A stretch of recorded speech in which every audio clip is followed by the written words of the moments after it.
Baik, selamat pagi Pak. Perkenalkan, saya Dr. Suvitra. Pada hari ini, sebelumnya apakah nama Bapa John? Usia 40 tahun. Ya. Jadi sebelumnya sekarang saya akan melakukan pemeriksaan fizik paru pada Bapa. Jadi saya akan melakukan pemeriksaan pada paru Bapa untuk mengetahui apakah ada kelainan. Mungkin akan berasa sedikit tidak nyaman. Apakah sudah bersedia? Bersedia. Jadi sekarang saya akan mencuci tangan terlebih dahulu sebelum melakukan pemeriksaan ya Pak.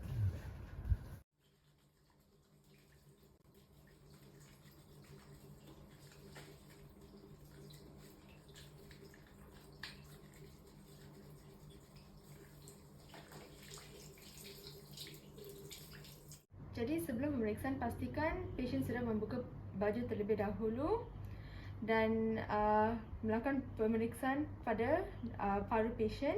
Kemudian kita berada pada sebelah kanan pasien. Jadi pertama sekali saya akan melakukan inspeksi terlebih dahulu. Sekarang saya akan melakukan pemeriksaan pada bahagian mulutnya terlebih dahulu. Apakah tolong bisa buka mulutnya? Lidahnya dikeluarkan Pak.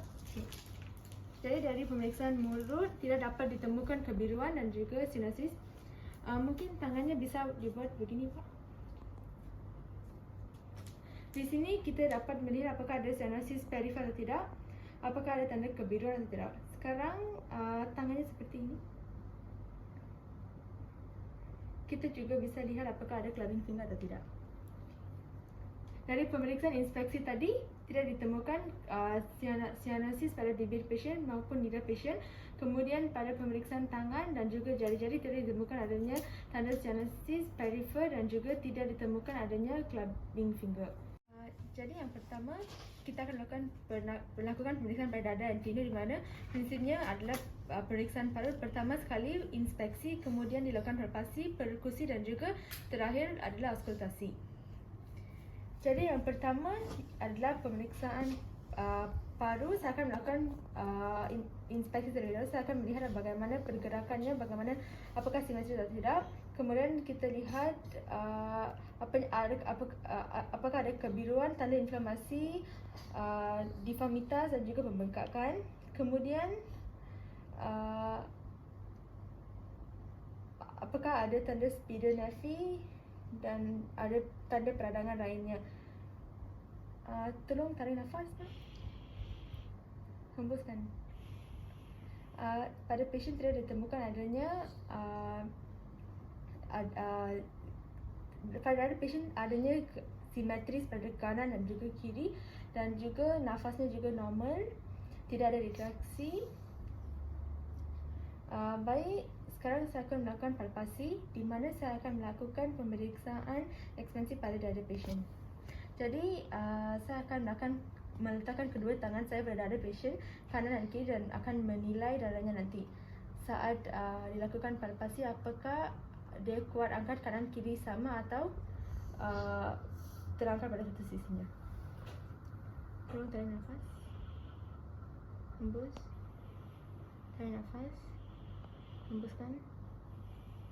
Baik, pada pasien itu kesimetrian tangan dan kiri, tidak ada salah satu dada yang tertinggal dan pasien dan nafas pasien normal.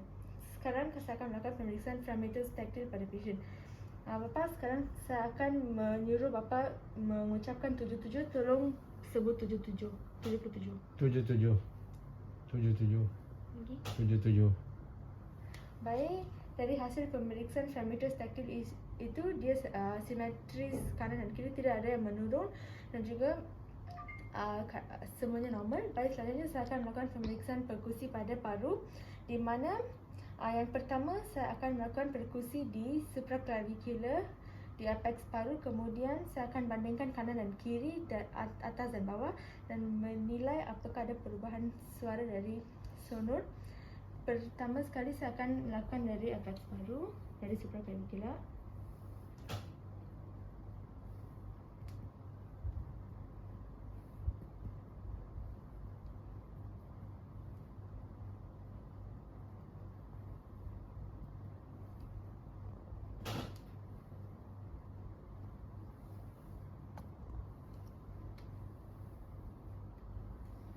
Baik, pada pasien itu setelah perkusi dibandingkan kanan dan kiri, atas dan bawah, itu dianggap normal.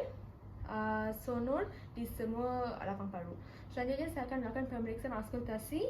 Jadi prinsipnya sama seperti perkusi, kita bisa dilakukan di seluruh lapang paru. Kita bandingkan antara kanan dan kiri, atas dan juga bawah.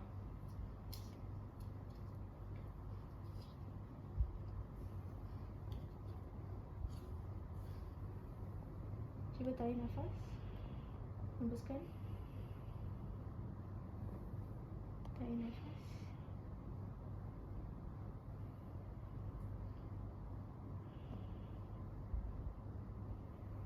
Tarik nafas, hembuskan.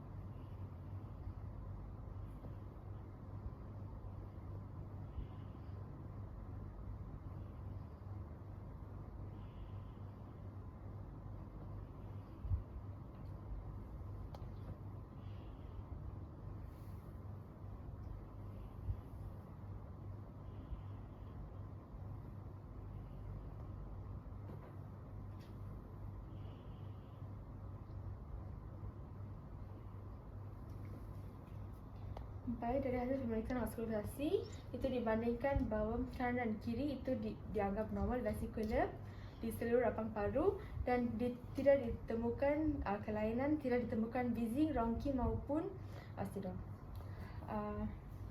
Kita gunakan pemeriksaan di paru bahagian posterior ataupun dada bahagian posterior. Prinsipnya sama. Pertamanya kita akan melakukan inspeksi terlebih dahulu. Jadi kita akan melihat apakah ada deformitas, tanda-tanda inflamasi atau tidak. Kemudian ada bekas operasi atau scar lainnya. Pada pasien itu ditemukan simetris pada kanan dan kiri dan juga deformitas dan tanda peradangan juga tidak ada. Mungkin bisa hembus nafasnya, Pak. Tarik nafasnya, Pak. Hembuskan. Tarik nafasnya juga dia simetris. Selanjutnya kita akan melakukan pemeriksaan palpasi. Yang pertama kita akan melakukan ekspansi paru. Kita bisa menggunakan kedua tangan dan meletakkan di kedua dada pasien. Tarik nafas, Pak. Tarik nafas. Pada pemeriksaan ekspansi paru itu ia simetris pada kanan dan kiri, tidak ada pada satu sisi dada. Selanjutnya saya akan melakukan pemeriksaan Framingham Raba untuk menilai apakah normal atau tidak, apakah ada yang menurun dan meningkat pada satu sisi atau tidak. Itu saya akan melakukan pada bahagian sisi adalah pada bahagian tangan saya. 77 Pak, bilang 77. 77 77 77 77 77. Pada pemeriksaan Framingham itu dia simetris kanan dan kiri, tidak ada salah satu sisi yang menurun maupun meningkat. Selanjutnya kita akan melakukan pemeriksaan perkusi. Itu juga sama, kita akan menilai kanan dan kiri, atas dan bawah pada seluruh lapang paru.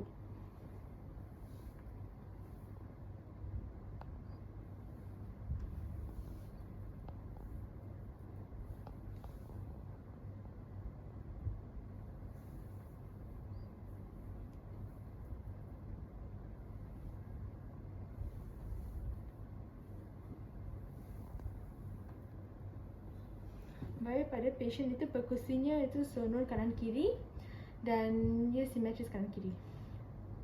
Selanjutnya saya akan melakukan pemeriksaan auskultasi di mana prinsipnya juga sama seperti saat melakukan perkusi, kita bandingkan kanan dan kiri, atas dan bawah.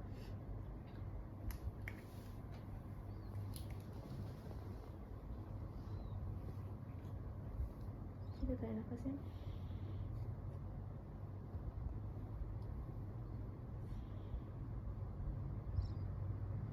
Nafas. Nafas.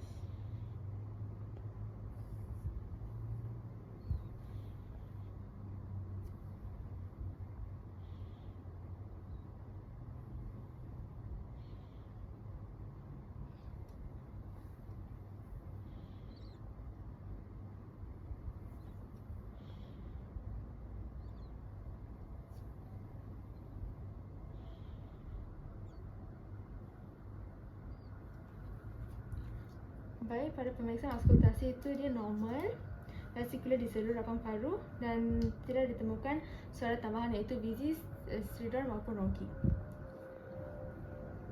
Baik, sekarang pemeriksaan fizik paru telah selesai. Saya akan mencuci tangan saya terlebih dahulu.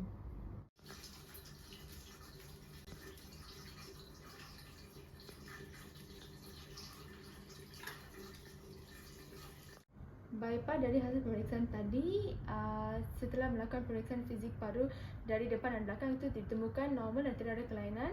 Mungkin saya akan melakukan pemeriksaan lebih lanjut. Mungkin apakah ada yang Bapak ingin tanyakan? Tidak. Baik Pak, jadi sebelum pemeriksaan lebih lanjut, Bapak tolong tunggu di luar terlebih dahulu. Nanti saya akan panggil